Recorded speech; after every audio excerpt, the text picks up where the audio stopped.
The What Up Doe Show. Your commentary on sports, entertainment, and alternative news. Yeah, I don't know what it is. Hey, it's the What Up Doe, the What Up Doe, the What Up Doe Show. Yo, what up, though? It's your boy T. Wilson on a Friday morning, TGI Friday morning. Thank God it's Friday, and thank God I'm fabulous. I just want to say big up to everybody out there, and I am glad that you made it through this week. Trust me, it's not over yet, man, so you got to keep it going. You just got this one more day to get through, man, so get through it like a champion, all right? That means that's real talk right there. That get through today like a champion. Don't call it quits just because you think it's over already. You know how people like to leave, like after lunch on Friday. Some people just shut down. I've been doing this all week. I'm shutting down. No, go ahead and finish strong, baby. Finish strong. We got a lot of stuff to cover, so I'm going to go ahead and move on. I got a big day today, man. A lot of stuff going on in my life. Some real stuff. I'm a little nervous, actually, by it. But, I just pray that everything works out for me and my family. So let's get this moving forward. I was going to say let's get this party started, but we got to do some birthdays, man. I got a lot of birthdays. I got a lot of everything. Happy birthday to my high school crush, man. I still think this woman is beautiful. Real good friend of mine, the beautiful Elka Gaston. Homeboy I graduated high school with, very talented brother on the saxophone, Mr. Ivan Benning. The beautiful Lily Shelby, talented poet here in Houston, Mr. Billy Theus, also known as Mr. Motivation. The talented Bruce Ross, Jolie McCoy, the beautiful Sheila Lackey, Ramon Roan. My boy go way back all the way to grade school. I mean, when I say grade school, I mean we go all the way back to grade school. My boy Ernest Latham. I never could pronounce his last name, but that's my boy. I know he's getting a kick out of that. And also another brother I go way back with, Mr. Michael Jones. Happy birthday to all of y'all.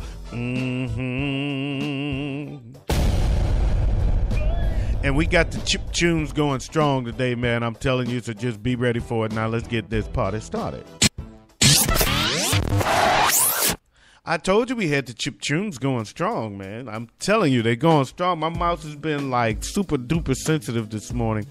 So just expect it. Just count on it. Just know that it's coming.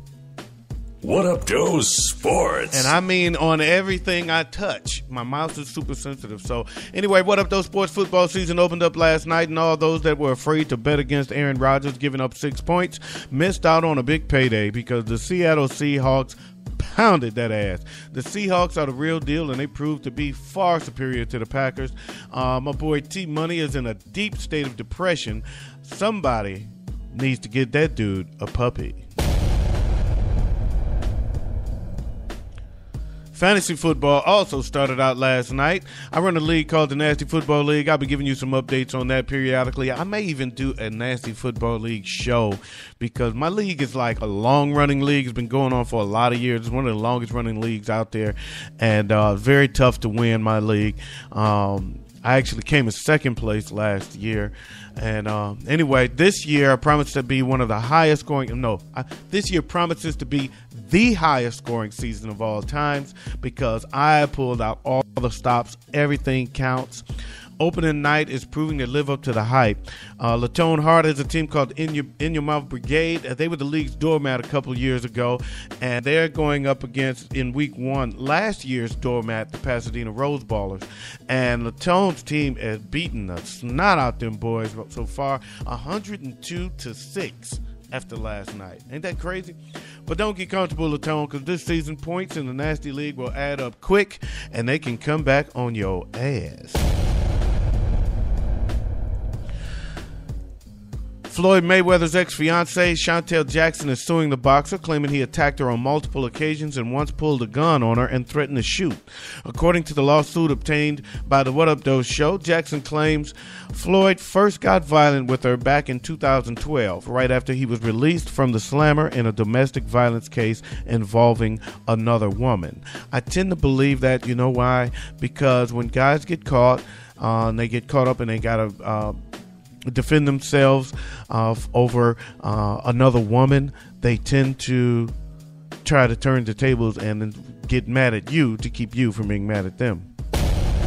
I could see it now. What the hell you doing with this other woman? Blah, blah, blah, blah, blah, blah, blah, blah, blah, blah.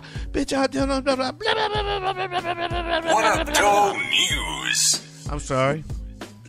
What Up Doe Entertainment? What Up Doe Entertainment? I told you that What Up Doe, the skips are strong today, man. My mouth is super sensitive. Anyway, the AK-47 that got Young Jeezy and 5 others thrown in jail doesn't even belong to the rapper. It's legally registered to the head of security for his tour. The assault rifle turned up when cops searched Jeezy's bus on August 24th in connection with a fatal concert shooting 2 nights earlier. Police arrested all 6 people on the bus because no one claimed ownership. However, the gun's owner, the tour's security chief, had a good reason for not being there.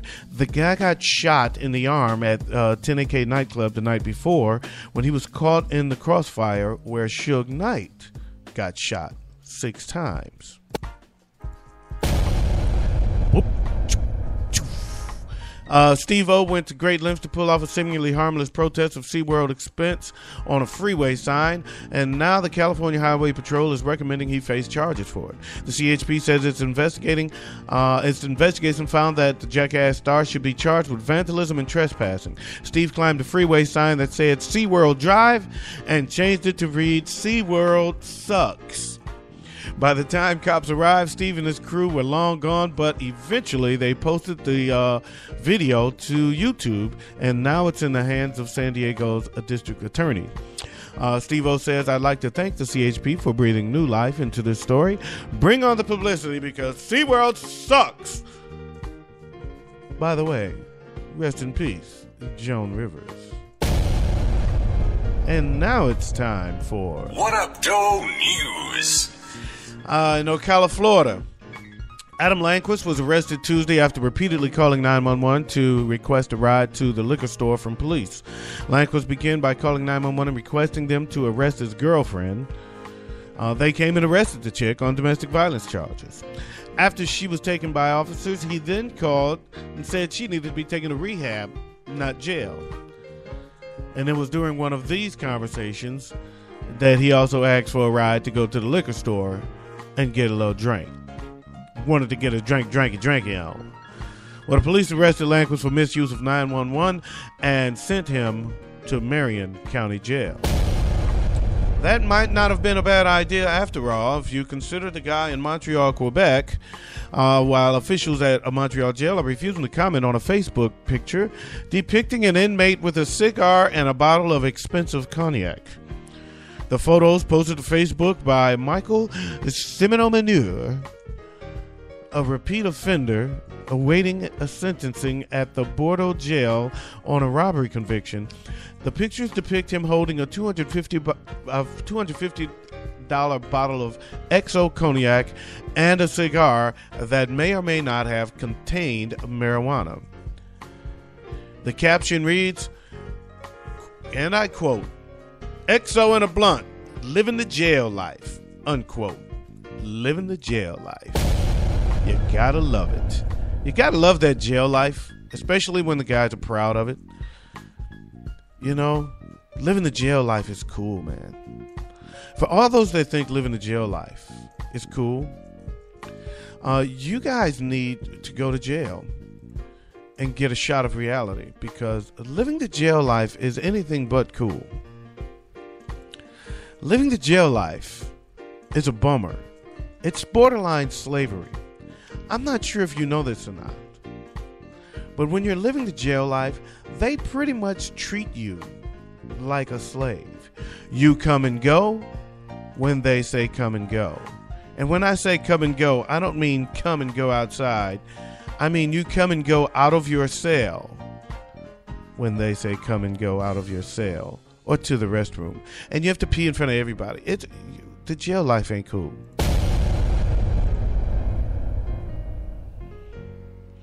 In New Brighton, Minnesota, police said a hardware store employee who noted a strong odor coming from her coffee discovered she had been drinking her manager's semen.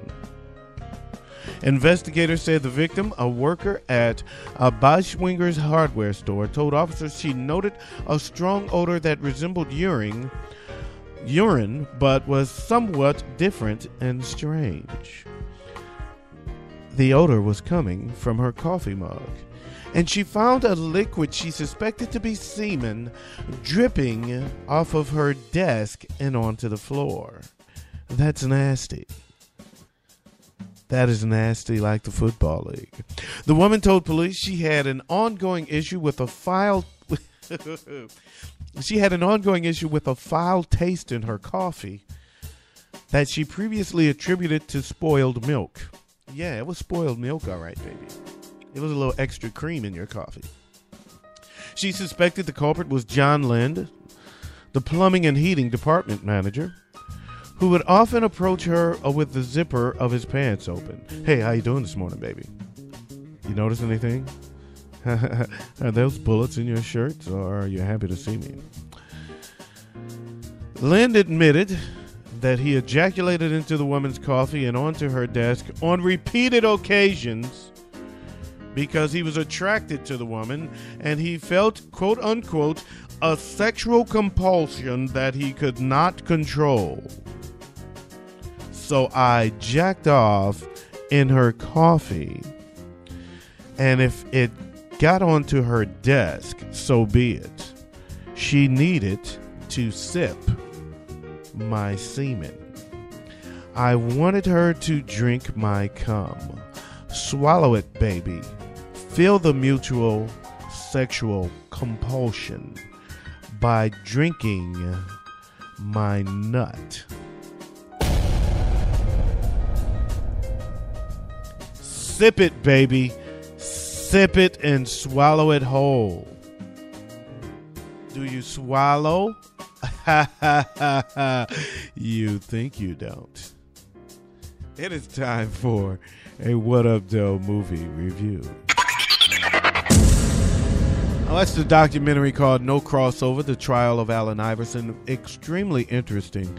I didn't know so much about Allen Iverson. Back when he was in high school, he was caught up in a trial that divided the town in which he was the star because there was a brawl. There was always some jealousy around him, and it followed him through his career.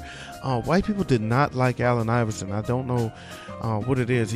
I guess he's just his snarl is just that he's just so true to himself. I'm not sure what it is.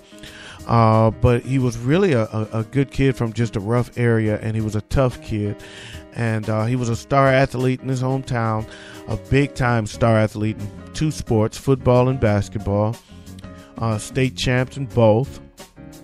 And a white guy started a fight with him at a bowling alley, and all of his friends jumped in, and it turned into a big chair-throwing brawl, and they beat the white people up, and the white lady got hit with a chair, and she said it was Allen Iverson that did it, and he went through a trial for assault. He and some friends, and it divided the town racially. It was a huge story in that area. Some say it was just done because they were trying to get him to stay in Hampton and go to Hampton University, considering his attorney was a Hampton University professor who just botched the case. They knew that he was going to get huge offers from big colleges, and he would go off to another college, and they wanted him to stay. And it was a lot of stuff, man. He actually got convicted, though. He went to prison. I think he spent a few months, but he was convicted actually for 3 to 5. And It was a crazy story, very interesting story.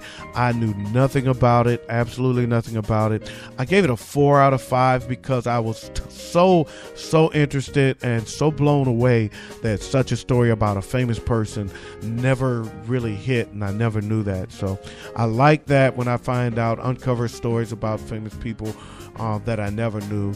And so I give it a 4 out of 5. Very interesting. It's called No Crossover, The Trial of Allen Iverson. You can check it out on, actually you can stream it on Netflix is where I saw it. So that's your What Up Doe movie review.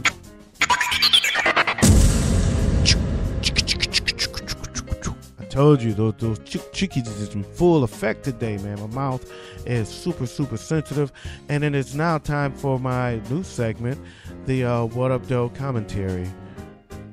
I don't know what to call it, and I don't have an intro for it, but we're going to get to that. So for now, I'll just transition like that. In closing commentary, it is said that death comes in threes, and now we lost one icon in Robin Williams a couple of weeks ago, and yesterday we lost a second. Joan Rivers, who made the world laugh for over 50 years with her jokes, put-downs, and one-liners, has died in New York City a week after her heart suddenly stopped beating during vocal cord surgery. Joan Rivers was 81 years old, and I was a great fan of Joan Rivers. I know a lot of people of my peers were not, but I grew up at a time when we used to watch all the Dean Martin roast, and Joan Rivers was always a staple in those things. So I was a big fan of hers. I really liked her when I was younger. Joan's daughter, Melissa Rivers, took her mom off life support so she could pass comfortably in a private room.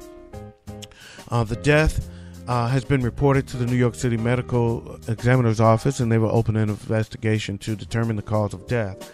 Melissa issued a statement saying, "It is with great sadness that I announce the death of my mother, Joan Rivers. She passed peacefully at 1:17 p.m., surrounded by family and close friends.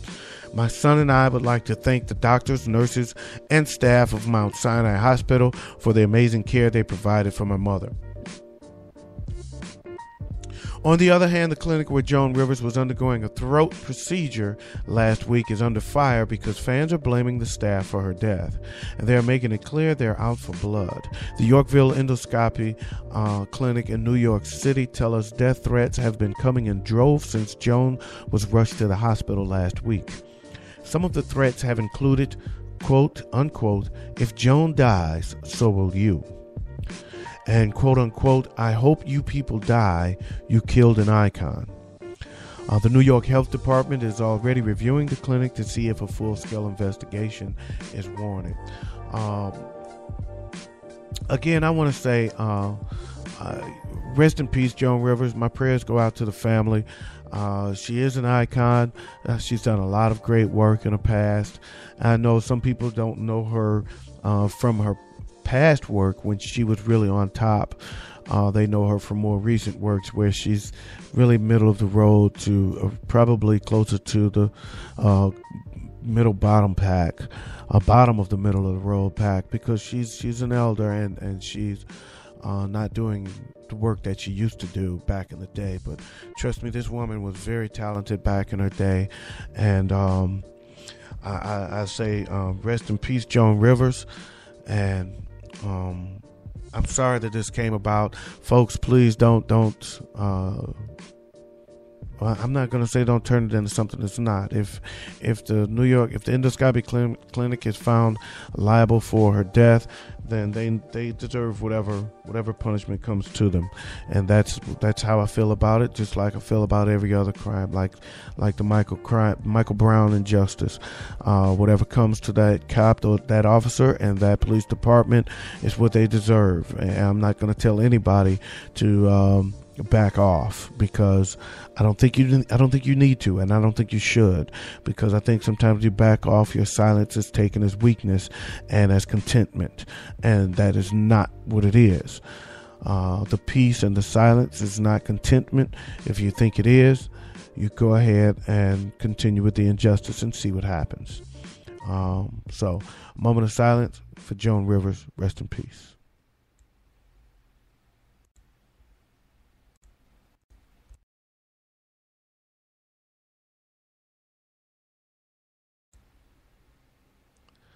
And that's my show for the day, y'all. Thanks for listening, man. I want to say big ups to LaTone Hart. He hosts a show called The 730 Show. Fantastic episode he just put out. I was listening to it yesterday. Had me laughing. Evidently, he don't get the picture. He still thinks that he can win this freestyle challenge thing, so he's going to be coming back. I don't know why, but whatever, man. I'm glad you attributed mine to some real hip-hop references when you said the breakdancing, because that's what I'm about. I'm about the real hip-hop, the beatboxing and the old school and the breakdancing. You doggone right. You break out some cardboard and get it in. So big up to LaTone Hart. His show is called The 730 Show. You can catch it on Spreaker.com, Stitcher.com, also on iTunes. You can find this show here on Spreaker.com, also on Stitcher.com. Big up to Murray Riley Jr. You can find his show on Spreaker.com. It's called Step and Shout Talk Show. Fantastic commentary. Also, I want to say big up to Lisa Marie. Where you at, Miss Giggles? I need something from Miss Giggles. I haven't heard her since the Johnny thing. She does a show called Juice Talk Radio. Very good show. I enjoy Miss Giggles. She has a good commentary. She's a fun person, but at the same time, she does some very serious commentary, and I miss it. So, big ups to everybody out there. Have a good weekend. I'll see you guys Monday. Peace out. Press your crease out. Keep the police out while I bust his niece out. And I'm out of here like last year. Peace.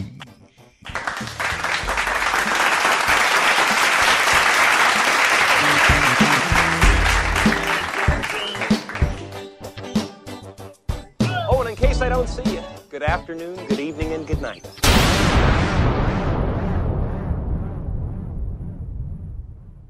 What up, though?